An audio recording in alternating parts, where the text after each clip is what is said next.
Hanover College athletes were understandably upset about losing their fall sports seasons, but they're very excited to have them back this spring, and one woman in particular played a key role in bringing players back onto the field. Athletic Director Lynn joins me on this edition of In the Studio.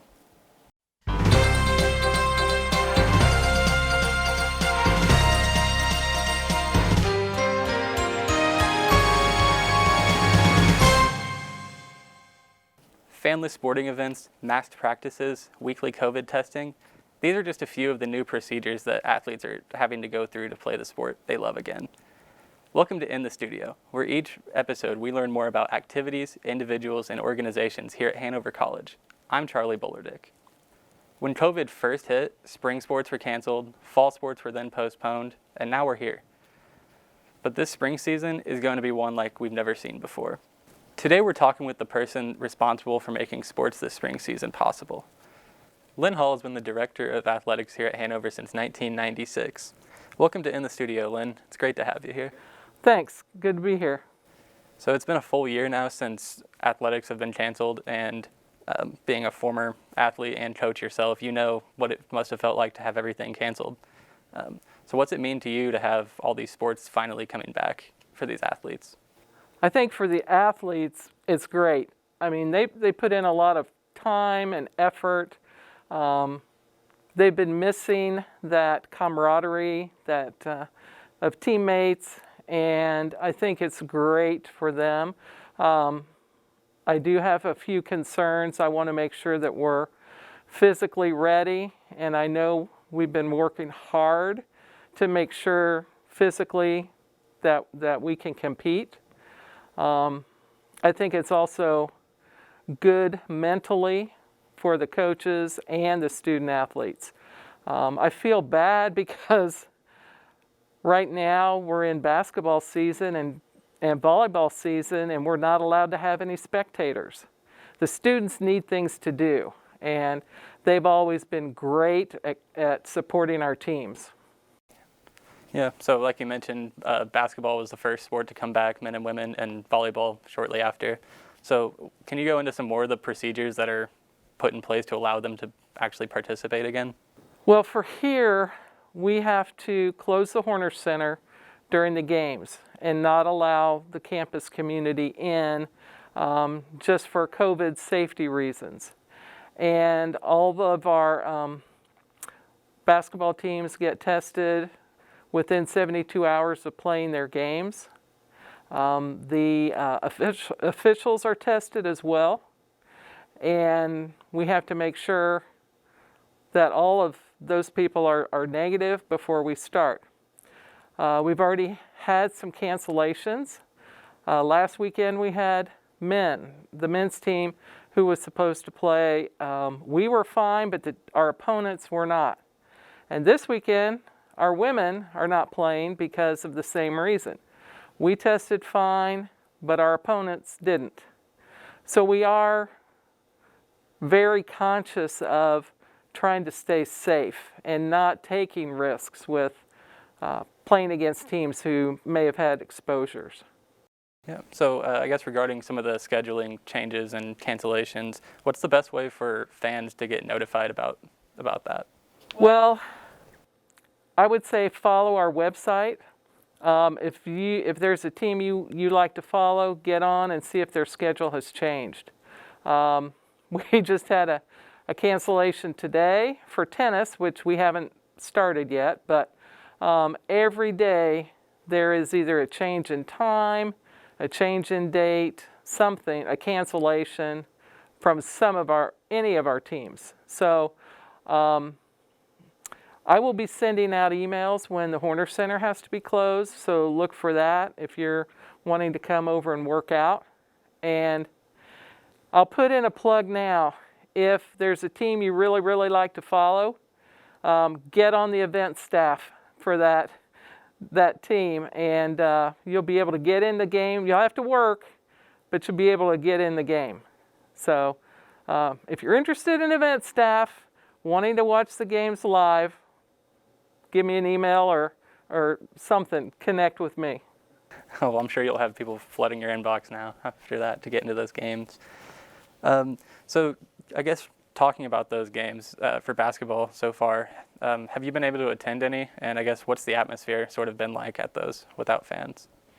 Our game last night, it was pretty dead. I sat out in the lobby.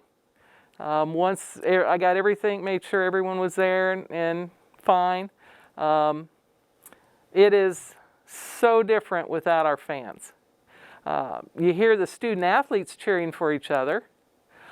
Another big difference is you can pretty much hear the coaches as they direct their teams. And I think they're learning to kind of tone it down a little. We are streaming all the events that we can. And so I think that puts a little bit of distance that you don't hear everything. But during timeouts, we still have music being played and trying to give as much of the regular atmosphere as possible. I will have an announcer, like who are they announcing to, you know, but at least it's good for our folks who are watching it via the stream. Where can you find that stream at? On our website, if you can, there are a couple places. On the athletic website, there should be something at the top that says what's happening, and then if it says live, you know you can go to that. You can also find it on the schedule page for each team that's playing. Just go to the schedule, find the date, and it says watch or live stats for most of it. You can either watch or follow the live stats. We're trying to make it as easy as possible to find it. Yeah, well, great. I mean, I know I'll be tuning in now. That's going to be fun. So with the outdoor sports like football and soccer going to be starting soon, what are some of the procedures for fans to attend those games? Well, right now, my hope is that we'll be able to have fans at the games. There may have to be some limitations, but we, meaning Hanover, had put together a fan policy, spectator policy for basketball and volleyball that we thought would be really good. And actually the conference presidents voted to not allow fans at basketball and volleyball, even though Dr. Lambert was in favor of it. He got outvoted. So I think we can still have fans. It's going to be awfully hard to not allow students, especially. Our venues are set up pretty much that it's pretty open. We're just going to ask people to take precautions. We may ask you to wear masks even though you're outside. But once we get closer to that time, we'll definitely make the protocol known. Great. So, I mean, the health of the players and the coaches and staff is obviously the number one priority in this case. And I mean, catching a positive case is the most crucial thing and stopping it as quick as possible so it doesn't spread more. You mentioned the testing before every game for basketball. What are some of the protocols for contact tracing and testing for other athletes? Well, we have a set time schedule for when those athletes have to be tested. The NCAA has basically divided the sports into high contact risk, medium contact risk, and low contact risk. And there are some other factors that you can do to that play into this. For example, volleyball. Volleyball was going to be a high-risk sport unless when you were playing that the players would wear masks. So our conference voted to have the players wear masks during their competition, and then they would have to test less frequently because of that. Football's going to have to test within 72 hours of games. So they'll be testing every week, and they also have to do that during their practice time. So it just depends on what sport. And then we're also doing some surveillance testing on campus. So, like, say your roommate is not an athlete, but you are. Your roommate may get tested randomly or under surveillance, and that also helps ensure that we're trying to keep COVID away from everyone. Right. I've looked at some of the schedules so far for different teams, and like basketball, you've noticed that so they're mostly playing conference schools and not traveling quite as far. So how has the pandemic impacted those two things, scheduling and travel? The winter sports and last year in fall sports, since they got their seasons last year, we're trying to still give those student athletes an experience, but knowing it's going to be reduced because of spring sports did not get their seasons last year, and we're trying to give them a little more than our fall sports and winter sports because they really got cheated last year. And so the different coaches groups got together with our conference commissioner and decided how best they wanted to approach the season. What would make sense with the timing they have, and what would make sense knowing that our conference testing protocols are pretty much in line with the NCAA protocols. And we don't know what other schools are doing specifically out of conference. And if we do play an out of conference school, we have to make sure what their protocols are. And if they're not up to what we're doing, we won't play them. And so, for example, baseball. A lot of teams that we would normally play preseason or before we got into the conference season have decided not to play.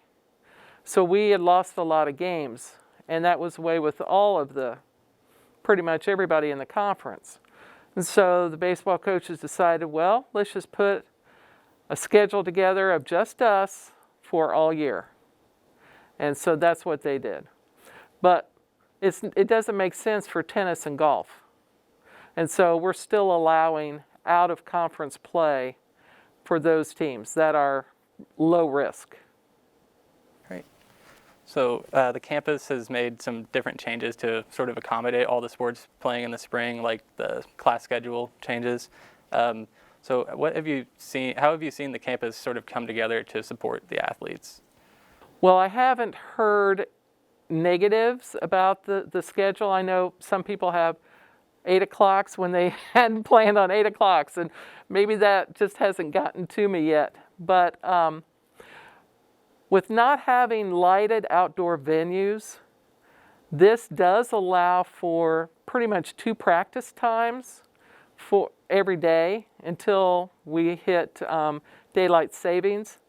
So for example, football, both lacrosse teams and our track teams all have to use the same space to practice.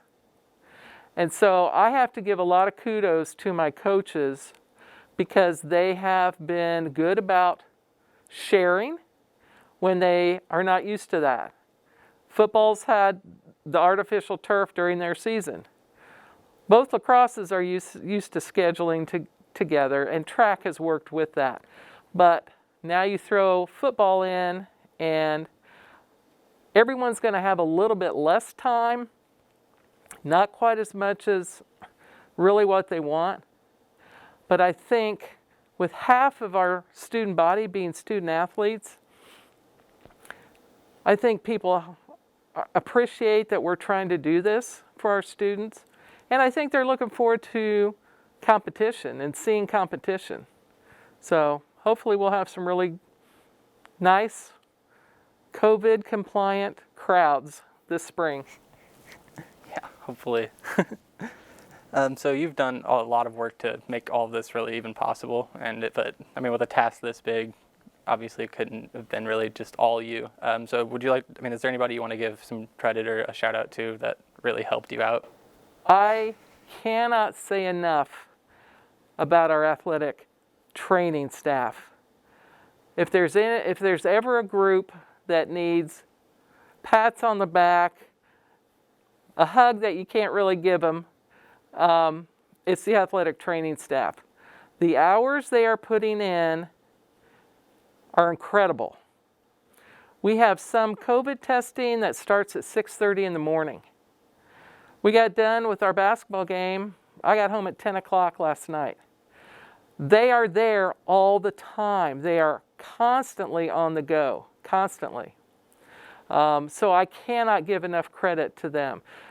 They are keeping the ship afloat. If we did not have them, we could not be doing this.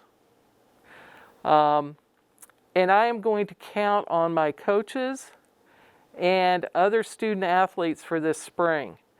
Normally with our event staff, a lot of athletes are on event staff. If you're a fall athlete, you probably work something in the spring and vice versa. Well, everybody's doing it at the same time. And so there are going to be coaches and teams that I'm going to ask, hey, can you help out and cover these events? Because we just won't have enough people to do this. So those are things that keep me awake at night a little bit. Oh, all right. Well, I saved the hardest hitting question last. Who do you think is going to win the Commissioner's Cup this year? That's an easy question. We're not having it this year. We decided a couple months ago that it wasn't fair to have it this competition this year. A good example is basketball. We're not even playing everybody in the conference in basketball. So it's really not fair. It's not going to be a fair comparison. And we didn't want the Commissioner Cup kind of looming over decisions that we, might make.